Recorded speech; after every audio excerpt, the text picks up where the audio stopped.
Hola a todos, bienvenidos a un nuevo episodio de Al Pan Pan Podcast. Es nuestro episodio número 10. Tenemos el honor de contar en cada episodio con la sintonía de todos ustedes y lo hacemos cargados de información y con muchísimo entusiasmo, con muchísimo amor, agradecidos de todos los que nos siguen. Y es importante recordarles a todos que a todas esas personas que nos siguen, que nos ven, que tengan pendientes, que pueden aprovechar para suscribirse, ¿verdad? Hacerse parte de esta comunidad y de esa manera hacer que este proyecto siga creciendo, que esta comunidad siga creciendo. Nos buscas en nuestro canal de YouTube, Al Pan Pan Podcast, pero no solo es buscarnos, no solo es sintonizarnos, sino que se aprovecha ahí, le da a la campanita, usted se suscribe, le llegan siempre las notificaciones. Nosotros tenemos hoy un tema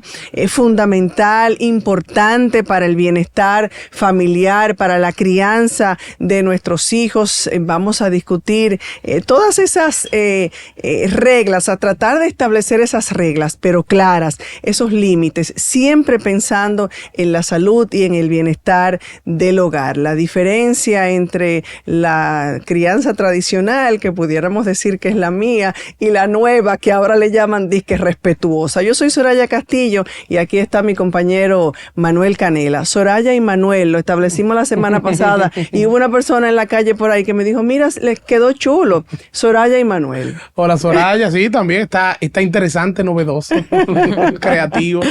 Y hola a todos, que cada vez que nos premian con su sintonía, para nosotros es un verdadero placer y un verdadero honor. Hoy tenemos un programa tal vez un poco distinto, o un episodio, mejor dicho, un poco distinto, porque no vamos a estar hablando de los temas que usualmente tratamos. Que nos aturden, temas legales, Manuel, temas tanto, políticos, sí, que nos crean tanto estrés. Y que yo hablaba en estos días con un abogado y me decía algo que es una realidad.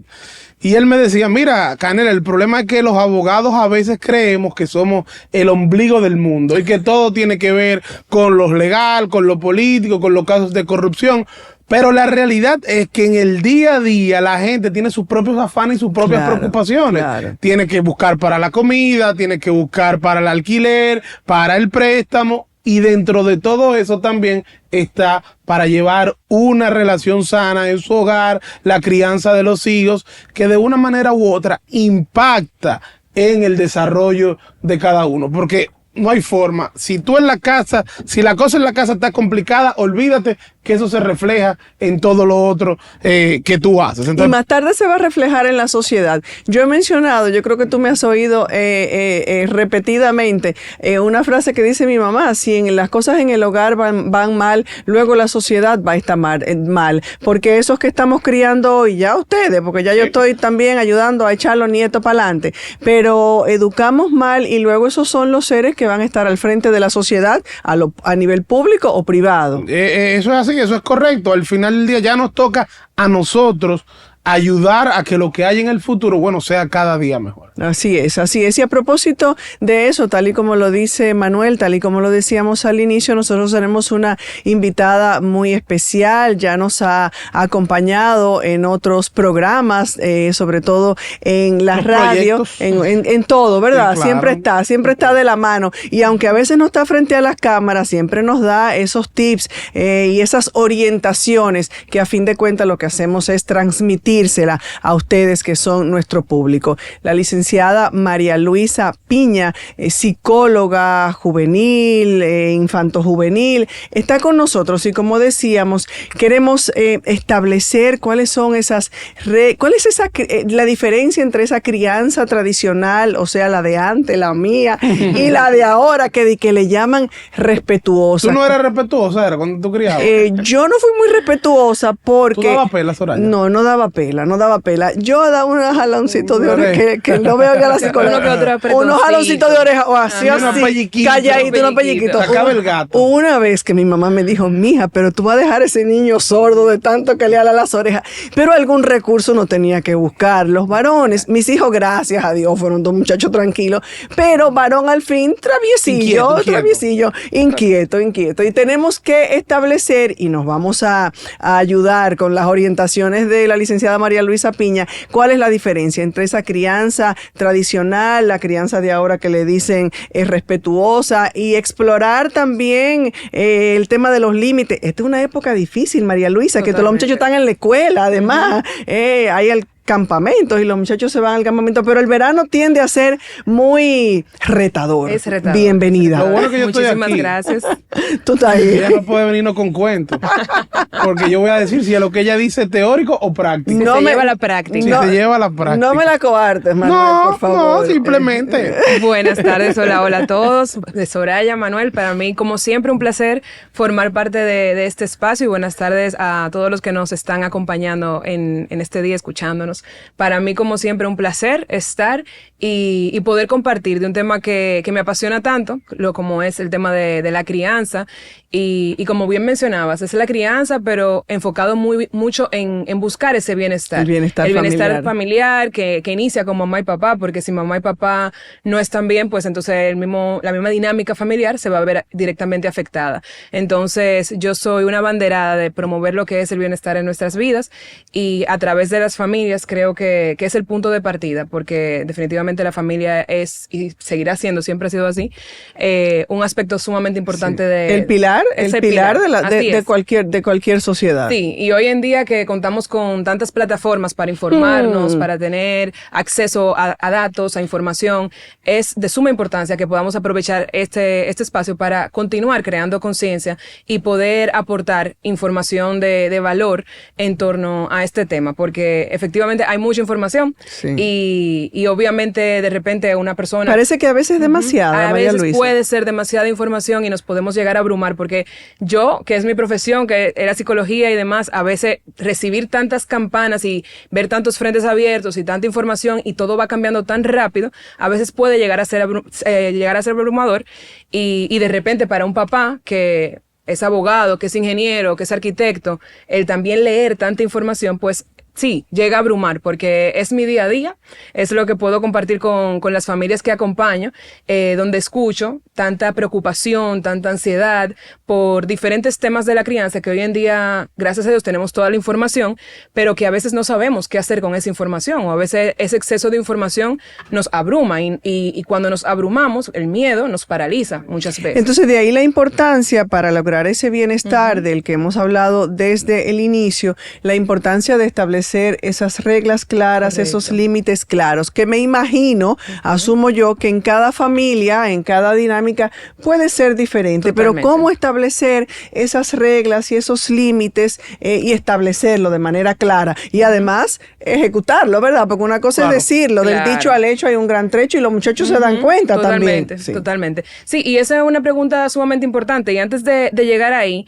es importante también que podamos explorar la diferencia entre lo que es la crianza respetuosa y la crianza tradicional, como mencionabas al inicio, porque hoy en día tenemos esta crianza respetuosa, ¿verdad? Y toda esta información en torno a cuidar a los niños, velar y por ese bienestar durante la infancia, valorar lo que es esa etapa. Y creo, porque ha sido lo que he podido vivir, que se ha malinterpretado en muchos sentidos, porque no se trata ahora mismo de satanizar lo que es la crianza tradicional, sino más bien poder rescatar aquellos aspectos que son positivos de la crianza tradicional y adaptarlos a la información que hoy en día tenemos en torno a la crianza respetuosa. ¿Qué pudiéramos decir que es una crianza respetuosa, así brevemente? Mira, de manera puntual y sencilla, la crianza respetuosa es aquella en la que mamá y papá o los cuidadores primarios de un niño o de una niña tienen claros cuáles son esas reglas, esos límites, y valoran y respetan lo que es el individuo. O sea, más allá de que porque yo lo digo y punto, porque yo soy el adulto, puedo entender que mi hijo, que mi hija es otro ser humano al cual yo estoy acompañando en su proceso de crecimiento. Que sin importar la edad. Sin importar la edad. Definitivamente, dependiendo de la edad, va a influir en la manera en la que yo acompaño, porque las necesidades de un niño de 2 años, de 1 año, no va a ser la misma de un niño de ya de 12, de 13. Entonces, tomando en cuenta, incluso eso tiene que ver con el respeto, el yo poder considerar y tomar en cuenta cuáles son las necesidades de cada etapa, conocer la individualidad de mi hijo y respetarlo y acompañarlo acorde a mis valores, pero también entendiendo que es un ser humano totalmente independiente a mí y que no es una réplica mía, que no es una proyección mía y que no tiene que hacer lo que yo digo y punto porque sí, sino que la intención de la crianza es educar. Es acompañar, ahora, es orientar. Puede llegar el momento, porque así como hay una parte que tal vez una edad donde tal vez por la edad que tienen, valga la redundancia, el nivel de comprensión no es muy alto y tú tienes que adaptarlo. Y bueno, un niño de 2 años te hace un niño de 2 años te hace una rabieta y te hizo una rabieta. No va a pasar de una rabieta que se trayó en el piso, tú lo acompañaste y todo. Ahora, puede llegar una edad donde un adolescente de 13 años te hace una rabieta, te falta el respeto y ya ahí entonces, ¿cómo yo poder manejarme ante una situación donde en la contraparte hay un irrespeto fuerte? Totalmente. Un adolescente te puede insultar. Tú eres una loca, mami. Por ejemplo, te puede decir, tú eres una mentirosa. O como en casos que he oído, puede hasta manotear a su papá o a su mamá. No quería ponerlo, pero en el peor de los escenarios te manotea también. Entonces, siempre uno ha escuchado que para que te respeten, tú tienes que respetar. No sé cómo, y sobre todo porque cómo manejarlo con los hijos, porque la vida te lo explica de otra manera. La vida, al que tú le falta el respeto, te va a dar una galleta. Pero con los hijos tiene que ser diferente, o al menos uno entendería que debe ser diferente. Y también, ya que Manuel habla de una rabieta de 2 años, los famosos tantrum de esta edad, ¿qué tan peligroso puede ser que ignoremos o dejemos pasar una rabieta a esta edad y cómo a largo plazo, ya cuando se van acercando a la adolescencia o preadolescencia, esa permisividad, yo le llamo permisividad, la psicóloga que me excuse, esa permisividad que algunos padres permiten por la crianza respetuosa, luego te puede pasar factura. También yo creo que hay una distorsión, y que, ojalá que María Luisa ahí también nos ayude un poquito. Hay una distorsión a veces del respeto, pienso yo.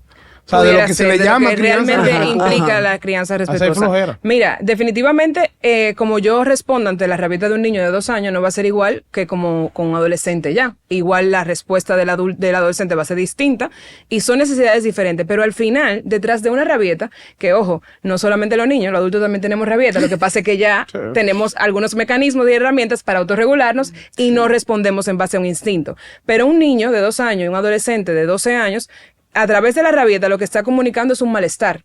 Entonces, por eso yo soy tan defensora de promover lo que es el desarrollo socioemocional desde la infancia, porque en la medida que yo aprendo a manejar mis emociones, a regularme, a solucionar conflictos y a conocerme, pues entonces, ante los conflictos, ante la frustración, porque las cosas no son como yo quiero, yo voy a tener un repertorio de estrategias ya, para saber cómo implementarlas.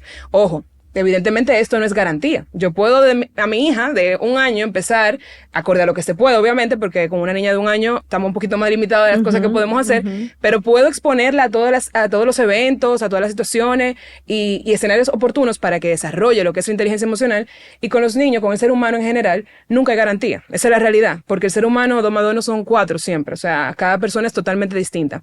Sin embargo, mi responsabilidad como padre, y conectando ahí con el tema de la crianza respetuosa, es brindarle todos esos apoyos que les va a permitir crear una plataforma segura para que a largo plazo puedan desenvolverse como ciudadanos y como personas funcionales. Voy a poner un ejemplo. Digo, no sé si quería decir. Bueno, no, o sea, ya terminando ahí, para terminar con lo que Soraya preguntaba en torno a cómo establecer esos límites, y ahí es donde quiero hacer la relación entre la crianza tradicional y la crianza respetuosa. Ambas tienen en común que es importante tener definido lo que es la autoridad. ¿Quién es la autoridad? ¿Cuáles son las reglas? Porque bajo la crianza respetuosa, como tú bien mencionabas, Manuel, a veces como que entendemos, y por lo que vemos, ¿verdad? Es así, puede haber una mala interpretación de lo que es el respeto o un concepto errado de lo que es el respeto.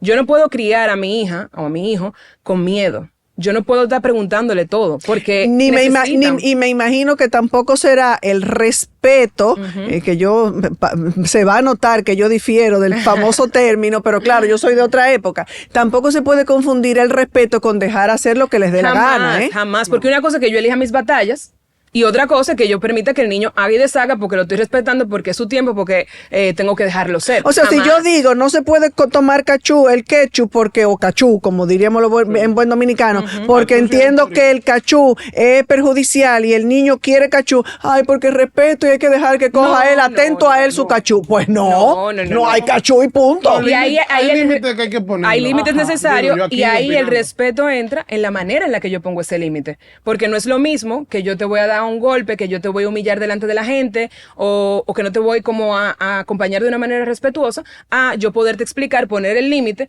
y poder acompañar el malestar que viene. Porque un niño de 3 años, que tú le digas que no, va a ser una rabieta. Sí. O sea, si a mí me dicen que no, yo no no voy a entender. Mi hija no va a entender que yo no la deje comer helado a toda hora, porque eso al final le hace daño. Ella va a querer que yo le dé helado todos los días y me va a pedir helado todos los días. Pero o sea, que ya ser es difícil humano, yo hacerle entender. tanto niños como adultos, que ser humano, cuando le dicen que no a algo, o cuando las cosas no salen como quería, se siente tranquilo y conforme. Exacto. ¡Ay, señores, por Dios! Nadie. Entonces, ¿cuál es la diferencia aquí? Que el adulto tiene un cerebro completamente desarrollado. El niño no. Un niño de 2 años, su cerebro superior, que son donde se encuentran las zonas relacionadas con la toma de decisión, el razonamiento, el pensar antes de actuar y todas esas destrezas más complejas, apenas está en proceso de crecimiento. ¿Y a partir de qué edad pudiéramos decir que ya no tiene o que tiene esa capacidad? Que o ya tiene esa capacidad. Cerca de la adolescencia empiezan a tenerlo, porque ya en la adolescencia vienen otros cambios que también afectan el funcionamiento del cerebro. Pero ahí lo importante es tomar en cuenta que las investigaciones, porque eso no es María Luisa que lo está diciendo, indican que el cerebro alcanza su mayor desarrollo a mediados de los 20 años.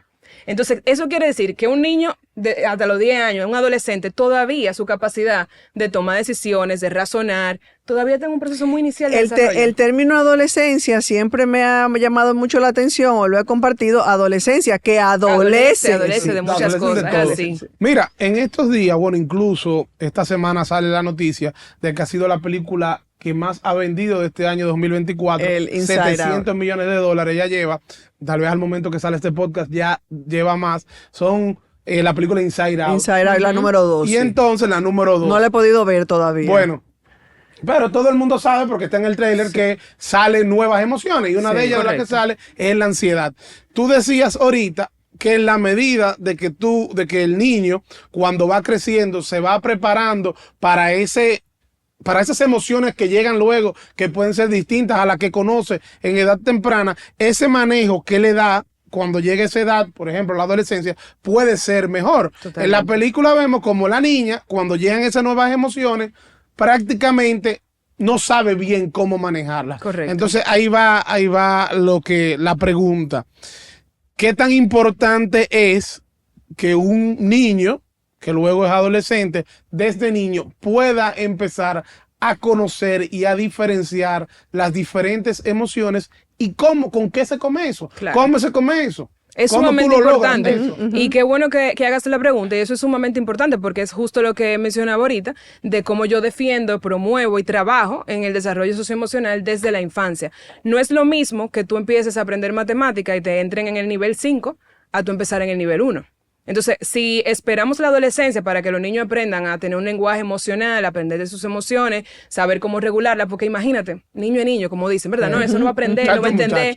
Si esperamos la adolescencia, ¿qué va a suceder? Los muchachos los hombres no lloran. Exacto. A los niños les ¿Qué dicen. va a pasar si yo espero la adolescencia para que mi hijo empiece a aprender de las emociones? Que es que voy a tener un retraso importante que pude haber aprovechado, porque desde el yo poder identificar las emociones en mí mismo y en el otro, que ahí viene el tema del respeto y la empatía, somos seres sociales, tenemos que sabernos relacionar con los demás. Si yo puedo identificar mis emociones, reconocerlas, nombrarlas y tengo algunas herramientas para regularlas, desde la infancia, no va a ser lo mismo que llegue a la adolescencia, con el mismo ejemplo que tú pones, donde obviamente por la exposición a nuevas experiencias, por el crecimiento y demás, las hormonas, van a venir nuevas emociones. Imagínate tú el gran reto que implicaría para ese adolescente. Y nos pongo a nosotros mismos de ejemplo. A nosotros no nos enseñaron cómo manejar nuestras emociones. O sea, de eso estamos claros, ¿verdad? A mí mi mamá nunca se sentó conmigo para preguntarme cómo tú te sientes. Mira, tú te sientes así por esto, y mira lo que tú pudiste haber hecho diferente. Era porque yo lo digo y punto, y los muchachos no hablan, y los muchachos no opinan, tú eres un niño, tú tienes que estar feliz. Y ahí hablan cuando la gallina mea. Y hay emociones que no se habla, pero que todo el mundo en algún momento de la vida la puede tener. Envidia. Pero nadie quiere hablar. Y nadie quiere hablar de la envidia. Y eso es algo natural. Que puede, hay temas tabú en la casa. Que y no lo mejor menciona. que podemos hacer es normalizarlo. Es normalizarlo. Y puede Manuel. que en algún momento uno no lo quiere y uno vive luchando contra eso. O sea, son de las cosas con las que tú sabes que son negativas y tú tienes que trabajar para sacarla de tu vida. Pero en algún momento tú puedes decirle la envidia. Digo, wow, pero mira a fulano, el carro que tiene. Sí. O mira a fulano, la novia que tiene. O sea, son cosas naturales que le pasan a cualquiera. Y más que sacarlo de tu vida, es aprender a vivirla. Lo mismo aprender a manejarlo. Lo mismo que la tristeza. Yo Para recuerdo, no permitir que tú actúes en base a esa emoción. Exacto. Sí, porque eso es parte de saber manejar la envidia de una manera sana. El que tus acciones no se vayan a ver determinadas o influenciadas directamente por esa emoción, sino que tú la puedas identificar, la reconozcas y sepas cómo manejarlo y que puedas racionalizarlo para diferenciar. Porque sí, efectivamente, la idea es que sí puedo sentir envidia, pero que mi conducta, mi forma de actuar, mis decisiones no sean en base a esa emoción, sino que yo pueda vivirlo de una manera más sana. Y cuando hablábamos de hablar, de poder tocar los temas, que los niños también nos vean en algún momento, y lo digo por mí, y lo recuerdo, que mis hijos en alguna ocasión, me vieron triste y me vieron llorando. Luego, una persona relacionada a mi familia, mucho mayor que yo, me dice, no debiste dejar que los niños te vieran llorando. Y yo le dije, es todo lo contrario, que sepan que su mamá en un momento particular ha tenido frustración, tristeza, y que eso me llevó, y que yo lo expresé. Miren, mis hijos, a mí me pasa tal y tal cosa. Y entonces, mami, ellos muy asustados. Eso es natural, eso se va a resolver. Mami está muy triste. Correcto. Tengo mucho deseo de llorar, me siento muy mal. O sea, les dije, les abrí mi corazón. Y yo recuerdo, no lo olvido, tal vez 10, 1, 12 años el otro, se sintieron muy cercanos a mí. O sea, como, wow, mami, te queremos acompañar, tal. Y porque te permitiste ser vulnerable. Me mostré vulnerable, les mostré que eso no pasa a todo el mundo. Y que de esa misma manera, entonces, y ahí María Luisa nos corregirá, entendería yo, uno con su sentido común, que en la medida de que tú te muestras abierto y vulnerable ante tus hijos, al momento en que ellos les llegue una situación similar, también van a sentir la misma apertura de mostrar esas emociones contigo. Por ejemplo, cuando sacan una mala nota o cuando no lo eligieron en el equipo. Mis hijos ambos fueron de casi todos los equipos, de la banda de música o de tal equipo, y hay momentos en que al niño no lo eligen. Y tú tienes que vivir esa pena con ellos, pero ayudarlos a entender en este momento, por tal cual razón, no te tocó. No te tocó, correcto. Es así. Y eso mismo, ¿cómo logramos fomentar ese desarrollo socioemocional? ¿Cómo le doy esa plataforma a mi hijo? ¿Cómo lo ayudo? Empezando por ahí, con normalizar lo que son esas emociones. Normalizar porque eso es una creencia que todavía arrastramos al día de hoy, de que no, yo tengo que ser fuerte para mí. Claro, yo no me voy a desplomar todo el tiempo en cada rincón de la misma manera que lo hago con mi pareja. Claro. Pero sí, yo puedo perfectamente reconocer y validar y compartir con mi hijo en este momento, mamá no puede jugar, me siento muy triste. Mira, o sea, y comunicar siempre en base a la edad de cada niño. Para el papá, la mamá que nos esté escuchando, que puede que tenga un niño de 6, 7 años, hijos, varones, hembras, y quiere empezar a trabajar en ese tema de las emociones. Nunca han hablado de la tristeza, nunca han hablado de la felicidad. De la furia, o sea, yo me puedo sentir furioso en un momento. Nunca han hablado de eso, pero quieren empezar, nos está escuchando y quiere empezar a comentar eso con sus hijos, pero tiene que hacerlo de una manera más sencilla que como lo estamos hablando nosotros. Por supuesto. ¿Qué tú recomiendas? Por supuesto. Mira, con los niños siempre funciona mucho, obviamente, el juego. El juego es el medio natural para los niños aprender, conocer y entender el mundo que les rodea. Entonces, obviamente, primero el juego, el involucrarnos en ese juego, el roleplay de dramatizar situaciones para que ellos vayan escuchando y puedan ir normalizando ese tema de las emociones. Luego, un recurso 1A es la lectura de cuentos y como tú bien mencionabas, ya un niño de 6 años lo podemos llevar a ver Inside Out para aprovechar. A mí no lo entienden, pero María Luisa dice que sí. Yo digo que algo se les queda. Y tú sabes que algo de lo que un aspecto que yo rescataba de eso es que si se nos quedó la teoría y la idea del príncipe azul y del final feliz con tantas historias de Disney de las princesas, ¿por qué no se nos va a quedar también el tema de las emociones en la medida que exponemos a través de películas a los niños sobre estos temas? O sea que sí, ir al cine, ver esta película y luego comentarla y que en los momentos en los que se presente el enojo, la frustración, poder ponerle nombre, porque el niño por sí solo va a ser muy difícil que en el momento pueda decir estoy enojado, y sobre todo si todavía no ha recibido ese acompañamiento. O sea, que pueda identificarlo. Exacto, no necesariamente lo va a poder reconocer, pero yo como adulto puedo ponerle un nombre. Ok, te sientes enojado, te sientes triste. Mira, tú querías que las cosas fueran de esta manera, pero no fueron.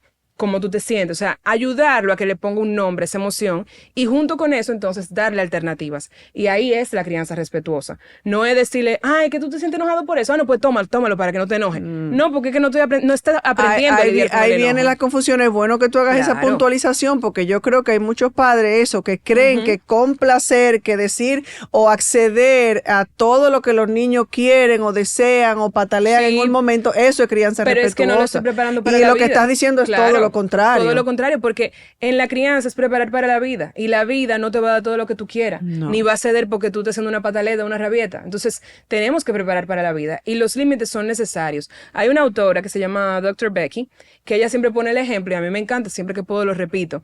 Si yo voy en un avión y el piloto me dice, estamos atravesando un momento de turbulencia, ¿qué ustedes opinan? ¿Podemos aterrizar de emergencia en tal lugar? ¿Podemos llegar hasta tal sitio, pero no sabemos si la gasolina no va a dar? ¿Qué ustedes piensan? ¿Qué podemos hacer?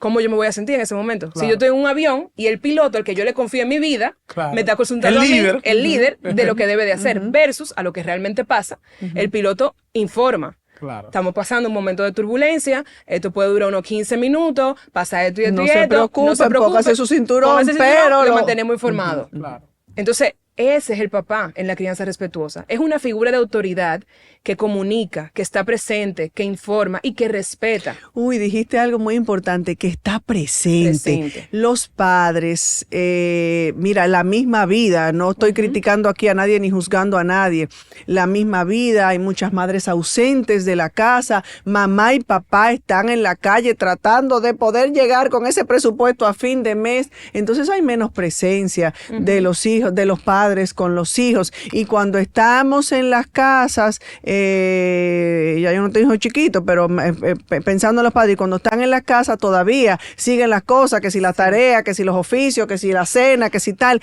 y tiempo poco queda para ese compartir, para ese hablar, o estamos irritados, o estamos muy cansados.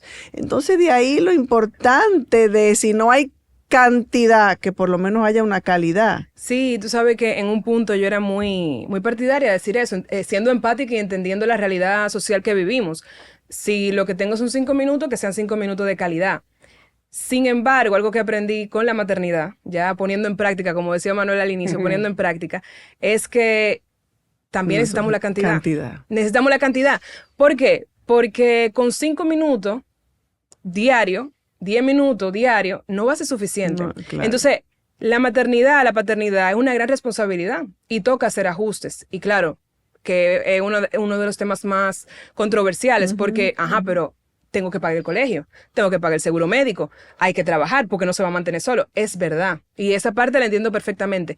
Lo importante aquí es que como equipo, mamá y papá, nos podamos reunir, sentarnos y hacer acuerdos de cómo va a ser la dinámica, de hasta dónde nos vamos a arropar, de cuáles ajustes son necesarios. Si efectivamente en la semana no me da tiempo, porque el trabajo no me lo permite, porque trabajo de 8 a 5, de 8 a 7, entonces yo tengo que buscar la manera sí o sí de que en el fin de semana sea tiempo completo. Y tiempo completo es sin celular, es sin distracciones, es estar presente. Y dentro de lo posible, sí lo es, porque obviamente cada realidad, cada sistema familiar tiene una dinámica distinta y eso hay que respetarlo y entenderlo. Dentro de lo posible, hacer el ajuste uno o el otro para estar lo más presente posible, porque no es suficiente los 5 minutos de calidad. Incluso en el aspecto económico y en el aspecto académico o educativo, estamos trabajando para darle muchas cosas a los niños en todo el sentido de la palabra, y además queremos que los niños estén involucrados en muchas cosas. A veces no les dejamos tiempo ni de estar en la casa, haciendo nada, por decirlo de esa manera.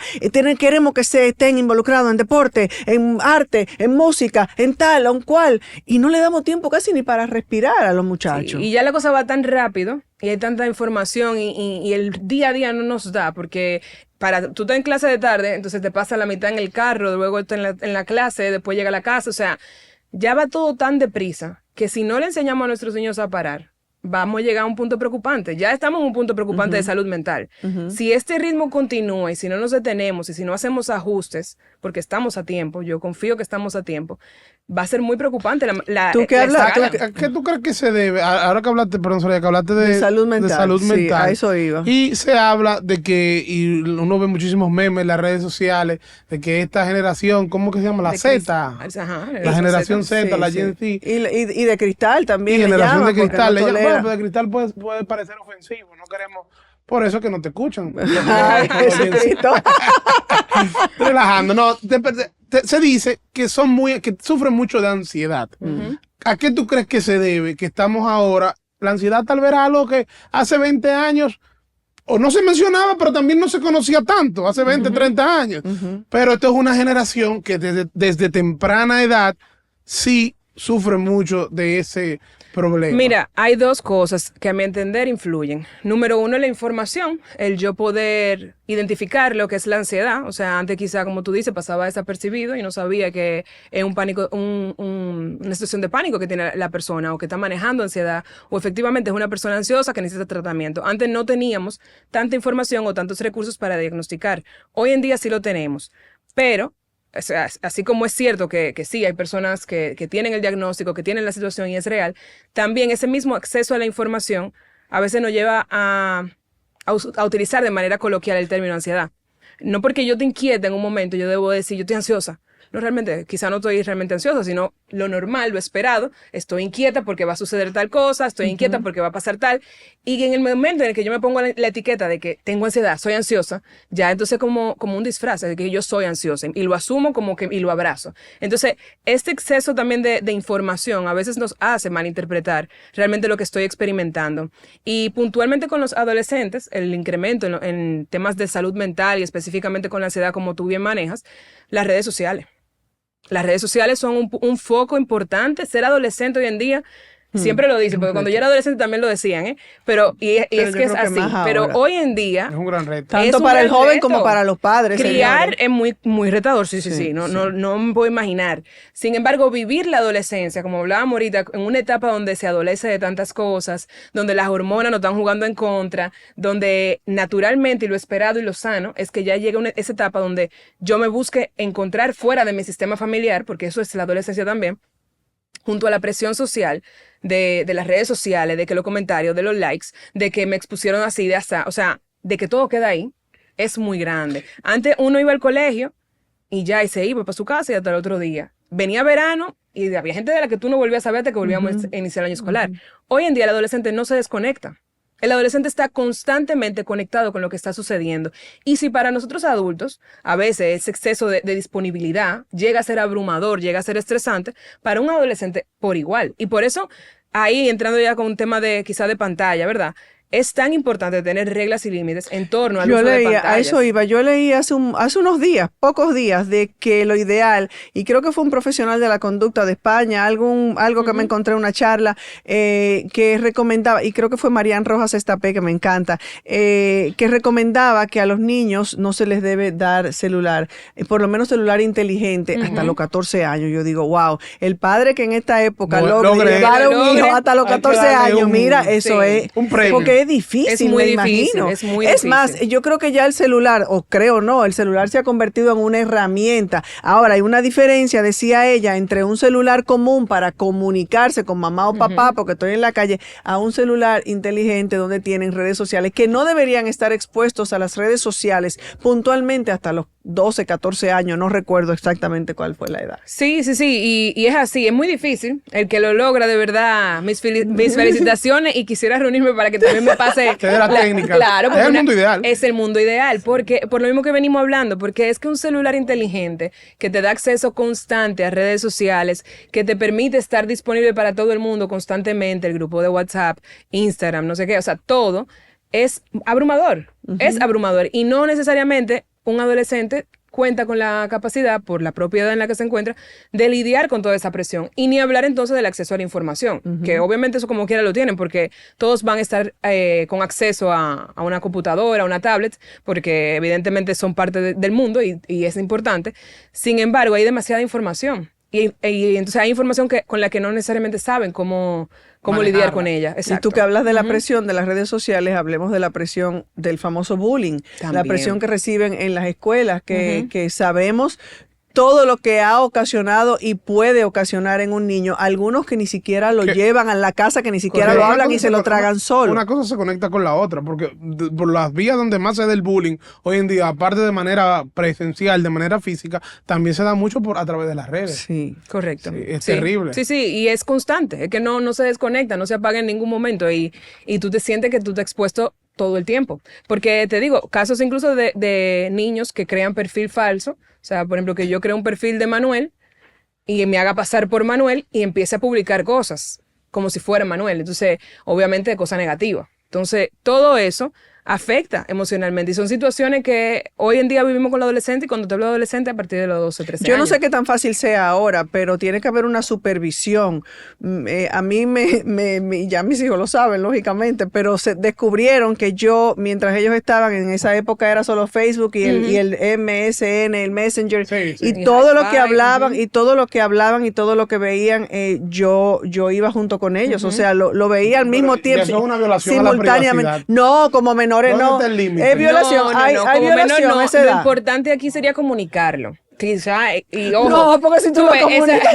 no, pero esa es la crianza tradicional, tú ves, donde yo no lo comunico. La crianza de hoy, la respetuosa verdad, lo que buscamos es eso. Ese límite tiene que estar. A menos que sientas Se que, crean otro. espérate, a menos que Los sientas, adolescentes son tigres. Ahora a voy, menos pero- que sientas que la vida de tus hijos, si están con una junta, con un enamoradito por aquí, con un allí, con tal, pueda estar, no en peligro, pero que tú tienes que estar detrás de eso. Claro, pero es que si yo te voy a dar un celular y tú vas a tener acceso a redes sociales, imagino. tiene que haber una conversación con ese Prepárense adolescente. Tiene que haber una conversación con ese adolescente. Hay que decirle las reglas. Volvemos al tema de las reglas. Hay reglas para esta responsabilidad que tú tienes, que yo te voy a entregar un celular. Yo estoy confiando en ti. ¿Y Entonces, qué estrategia hay para que los padres puedan Controlar. mantener la consistencia de esa aplicación, de esas reglas que se hagan? Primero hay que hacer ese decálogo, como los 10 mandamientos, Exacto, ¿verdad? ahí es Y complicado. publicarlo. No, pero cuando están claros, María Luisa hablaba de establecer esas reglas, Sí, que claro, queden claras. claro. Y a mí se me ocurre ahora los 10 mandamientos. Mira, los 10 mandamientos de esta casa son ta. Correcto. Pueden ser 10, pueden ser 8, pueden ser 6. Sí, o lo que 15. alcance y lo que entiendan. Sí, sí. Más de 10 no, porque el adolescente tampoco retiene tanto. Entonces, 10 me parece el número idóneo. Y puntualmente hablando del tema del control, de que ya serían las reglas de cada papá, pero sí el yo poder revisar. Lamentablemente, a un adolescente sí, yo te puedo pedir tu celular y ver. ¿Por qué? Porque es que está el adolescente que hace el bullying, pero también el que lo recibe. Y el que lo recibe no siempre lo va a Y comunicar. eso te decía, a veces se lo Entonces queda da el acceso callado a y lo información, sufre solo. claro, acceso a información con el que ese adolescente no está preparado para lidiar y no va a venir a preguntarme. Entonces, ojo, eso puede sonar como muy escandalizante. Que yo le voy a revisar su celular. Esto lo vamos a hacer un acuerdo. Yo estoy confiando en ti. Tú tienes una responsabilidad ahora Pero con un cuando a uno celular. le entregaron el celular, que lo que había era mini mensaje, a mí no me... A ti te Pero lo- Manuel, No había te revisan tanto el celular. peligro, Pero Manuel, no había a mí tanto no me peligro revisaron el como... celular. Pero Manuel, ni a no mí, se compara, no bueno, se yo no tenía compara. celular, oye, ni a mí, que ni a mí. Tranquila, Soraya. En tu época, si acaso teléfono. Pero es que no se compara. Teléfono, en WhatsApp. Manuela, lo sumo un mensaje y otro. Y te digo una cosa, mi mamá sí que llegó a ver mi Messenger tú en la mi mensaje- computadora. no. el celular no. Bueno, pero el de la computadora. El de la computadora sí, ¿Lo el veía? Messenger. Y de la misma manera, a escondida. Claro. Claro que sí. Ella lo veía. Ella lo llegó a ver Claro, escondida, claro. ¿Cómo tú te enteraste? Porque luego tuvo una conversación conmigo de algo que vio ahí. Yo metí la pata porque dije algo, dice, mami, pero eso acaba de pasar, ¿y cómo tú lo sabes? Sí. Y tuve que, Claro. yo misma me clavé el cuchillo. No, los papás tenían la forma de enterarse de todo, esa es la realidad. Entonces, ahora lo que queremos es seguir, obviamente presentes. Y Señores, con la información. seguimos, con todo el respeto de la psicóloga, yo voy a decir algo, seguimos siendo padres, no tengan miedo de Eso ser es así. papá y Bueno, mamá. fue lo que ella lo dijo. Sí. el Claro. liderazgo que tiene que tener. El No le liderazgo, cojan miedo a los la autoridad, hijos. no puedo estar pidiéndole permiso. ¿Tú te quieres bañar sí o no? No, es que hay que vamos a bañarse. bañarnos. O sea, yo te puedo preguntar, ¿tú quieres la galleta o tú quieres la fruta? O sea, yo te puedo dar opciones en base a mis parámetros. En un Porque momento tampoco es determinado. presentarte todo. Elige todo lo que tú quieras. El niño necesita dirección. Yo Cuando tú le das siento- tanta libertad, ese exceso de libertad también abruma. ¿Crece más sano con regla o laissez-faire, haciendo lo que le da la gana? Lógicamente. Es que te da contención. Claro. Es que el tú saber que hay límites y que hay reglas y que hay una autoridad que cuida de mí, que está por encima y que sabe lo que debe de pasar, me da contención. Claro. Me da una estructura. Yo lo que siento es que es como un círculo vicioso, porque lo que tú decías ahorita, y María Luisa también, de el hecho de que los padres tienen que pasarse el día entero en la calle buscando Buscando el peso, Manuel. buscando el Dígalo modo como decir. dignamente, Sí. hace que cuando llegan a la casa, el ratico que están con los hijos no lo quieren También. contradecir y lo quieren complacer en todo. Entonces es un círculo vicioso que al final termina siendo dañino para el niño, para la niña. Entonces yo creo que ahí hay que saber cómo manejar ese... Porque tampoco el papá quiere ser que cuando yo estoy presente lo que vengo a contradecir al muchacho. Pero ¿sabe cómo se llama eso? ¿Cómo? Culpa. Culpa, eso iba. Y yo hablaba con una persona no en podemos estos criar días ni del buscando miedo ni de la consejos. Dice, culpa. es que yo tengo mucha culpa porque como no estoy en casa, Sí, y entonces ahí viene mi dilema. Antes yo decía, sí, son 5 minutos, pero es que esos 5 minutos te va a generar consecuencias, y no solamente en lo que el niño hace, cómo lo hace y demás, sino en tu rol como padre o como madre, porque vas a empezar a actuar desde la culpa, vas a empezar a actuar desde el miedo, desde el exceso de complacer, porque como no estoy, entonces quiero compensar. Y es una respuesta muy natural, porque mamá y papá, obviamente, el hijo es lo más importante que tiene en su vida, y quiere dar todo y le quiere dar lo mejor. Sin embargo, 5 minutos, vuelvo a lo mismo, sonando bien repetitiva, no es suficiente. Entonces, ahí viene el tema de la culpa, que ojo, yo creo que para la mujer se entera que mamá y ya se le inyecta culpa, el papá de que sabe también culpa, o sea, la culpa es parte de la paternidad y de la maternidad. Mamá, la emoción que te sale se desbloquea, exacto, se te desbloquea una nueva... Que está la esposa está embarazada. Sí, totalmente.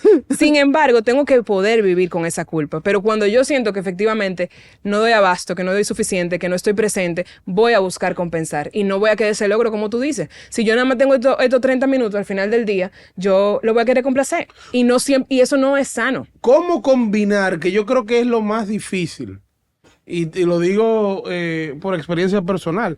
¿Cómo combinar tú mantener tu individualidad, tu vida personal, combinarlo con la paternidad, la maternidad, a sabiendas de todos los compromisos que tú tienes, obligaciones que son ineludibles por el trabajo? ¿Cómo tú combinas eso? O simplemente, porque también cuando toca, como dicen, o simplemente desde que decidiste ser padre, esa individualidad, esa vida personal debe quedarse a un lado, a un segundo plano, y te toca por lo menos durante un periodo de tiempo saber que eso quedó a un lado y te toca... Ay, no se acaba nunca. No se acaba nunca. Les doy la noticia. Pero a veces es más intenso.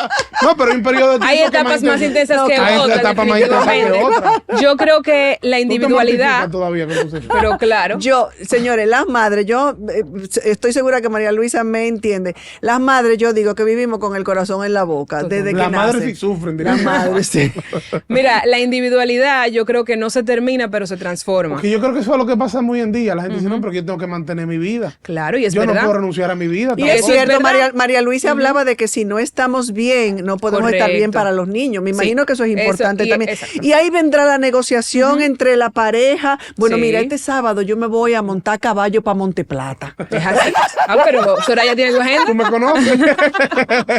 Entonces María Luisa dice, ok, mira, la semana que viene yo voy al salón porque me tengo que hacer tal cosa, o una amiga mía cumpleaños. Entonces María Luisa va al salón a las 5:30 de la mañana. Ahí viene la negociación entre la pareja, ¿verdad? Sí. Si no tienen ayuda, porque si se puede, ayúdese de la abuela. Claro. Porque debe haber tiempo de pareja también. Claro. Mira, la individualidad se transforma. Ese es mi resumen realmente en cuanto a esa parte de cómo mantener ese balance, ese equilibrio. Lo que no puedes entender o querer aspirar a que yo voy a tener lo mismo que tenía antes de tener a mis hijos conmigo. Claro. No puedo, porque entonces lo que voy a estar frustrado y no voy a lograrlo. No lo voy a lograr porque no es real. O sea, como que yo voy a poder el mismo ritmo del tiempo que yo me dedicaba para mí, del autocuidado y tal, no es el mismo que el que yo me puedo dedicar hoy al que yo me dedicaba antes de Andrea. Entonces, es adaptarnos a esta nueva realidad, mantener esa individualidad, porque sí, mi salud mental, mi bienestar son importantes, pero yo tengo que ajustarme. Yo no puedo creer que mi salud mental y que mi bienestar,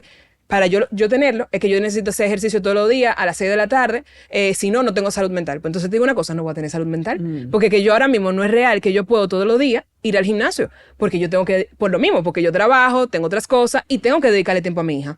Entonces, si yo me quedo con la idea de que bienestar, de que salud mental era como yo lo tenía antes, el tiempo que yo tenía antes, o aspirando a tener más de la cuenta, entonces estoy poniéndome una meta que no es real. Lo ideal ahí es hacer el ajuste, como bien decía Soraya, del negocio, de apoyarme de los apoyos que tenga, de la abuela, de la tía, de la amiga, y ver cómo encontramos ese balance, entendiendo que mi realidad es otra, que ya como madre, como padre, mi dinámica, mi día a día es otra, mis prioridades son otras, pero que también el tiempo con mi hija no tiene por qué ser un tiempo, bueno, nada más con mi hija. Eso también me genera bienestar.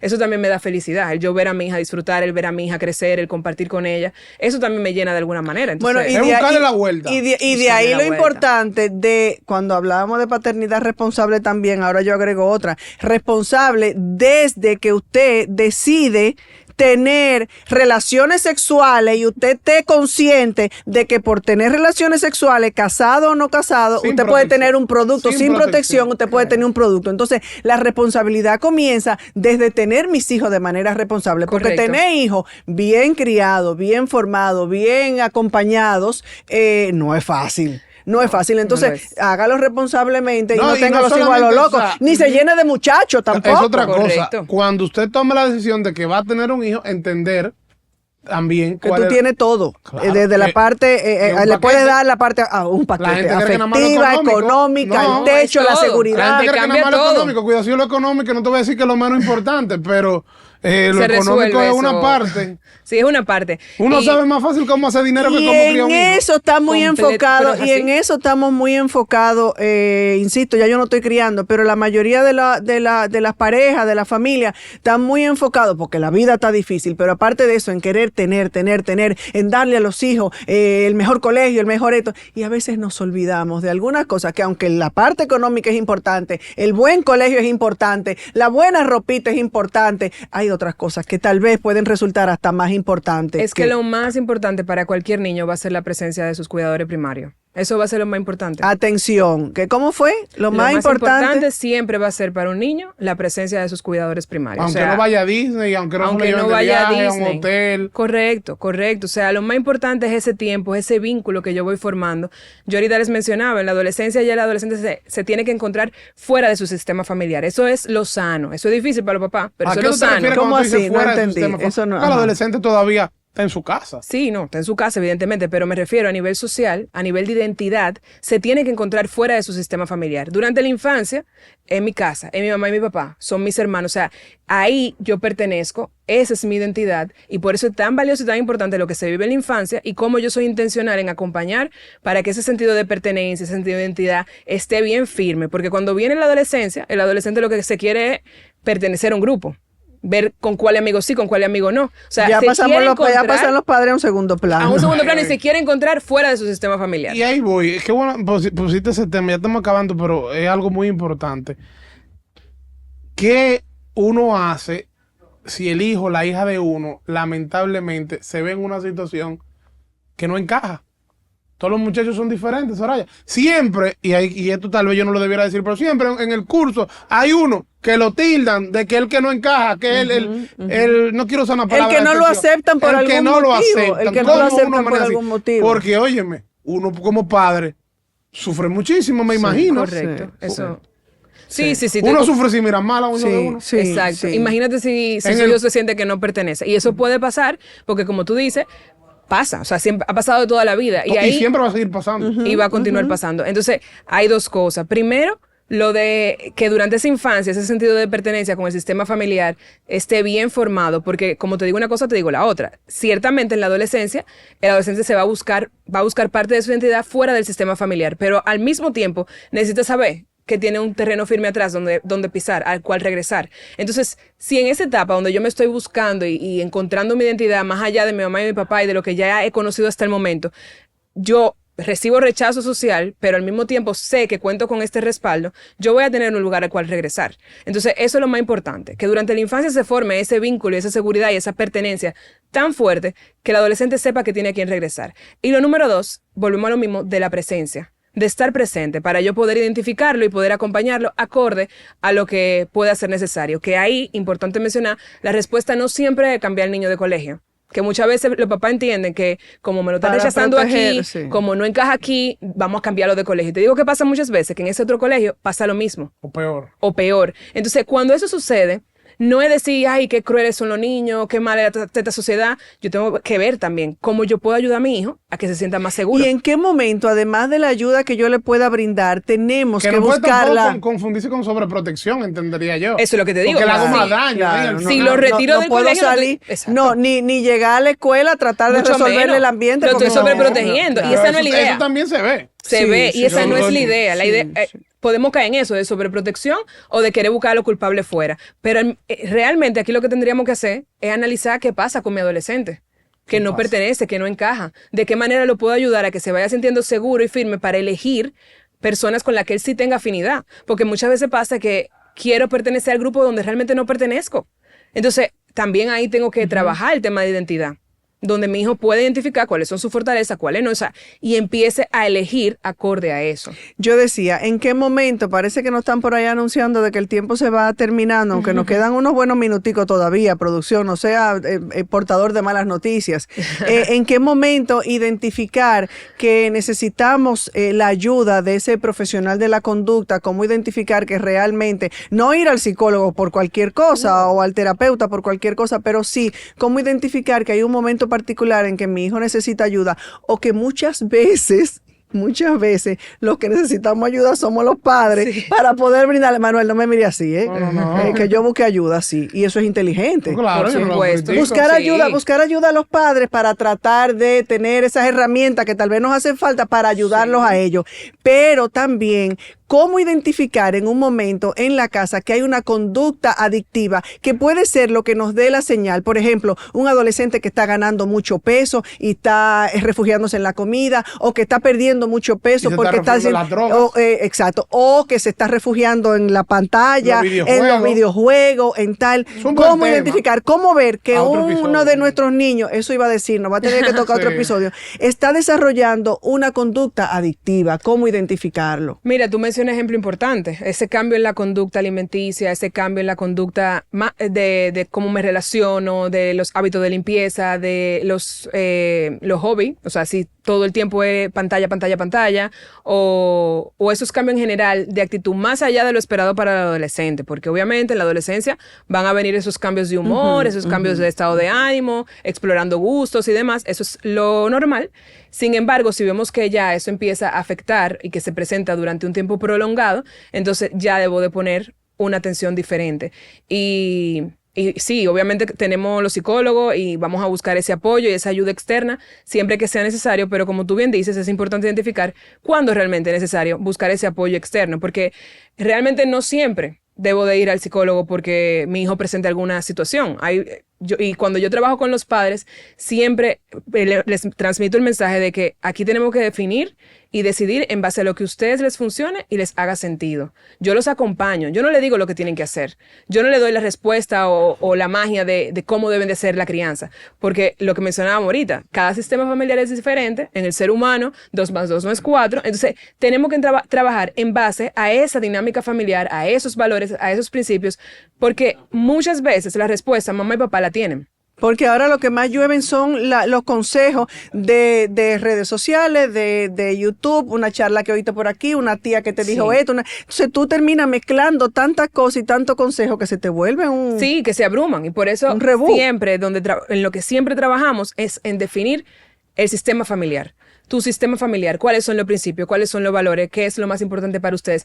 Porque cuando ese terreno está firme y cuando yo me siento seguro, yo puedo buscar apoyo de profesionales, yo puedo escuchar para saber coger y dejar y saber cuándo que tengo que buscar ese apoyo profesional, pero mi piso no se va a tambalear del todo. Puede tambalear un chin porque somos seres humanos, pero no se va a romper porque el tío me dijo tal cosa y vi una charla que me decía tal cosa. Hay una base segura, que es lo mismo que yo siempre digo para la relación con la infancia. Esa base tiene que ser segura, esa base tiene que ser firme, que el niño forme. Para cuando venga la adolescencia, haya un terreno sobre el cual ese adolescente pueda crecer de manera segura. Es como construir la casa, como dice la propia palabra de Dios. Así mismo. Construir la casa en terreno fértil, sólido. Sí. Que no venga después la cizaña. La del sembrador. Esas conductas ya finalmente, esas conductas adictivas, esa adicción a las pantallas, a tal, tiene mucho que ver, me imagino, con el ejemplo. Y no solamente con las pantallas y con otros tipos de conducta. El ejemplo que le estamos dando a los hijos en muchos casos. Que tú llegas a la casa y él empieza a hablar y tú estás usando el celular y respondiéndole. Sí, es que eso es lo que están normalizando. Ahorita hablábamos de normalizar las emociones, pero también los niños normalizan la conducta. Si siempre que estamos en la casa hay una pantalla encendida, si siempre que estamos juntos en algún momento sale el celular, eso es lo normal. Pero podemos negociar, cada familia puede negociar qué tiempo de pantalla y dejarlo claro establecido. Esas reglas deben de estar. Y darle el permiso de que jueguen. Sí, pero también es importante ahí ser intencional en enseñarles a diferenciar. Porque si estamos comiendo, lo más sano es dejar los celulares aparte, porque si está ahí lo voy a querer ver. Y tengo que empezar yo con el ejemplo.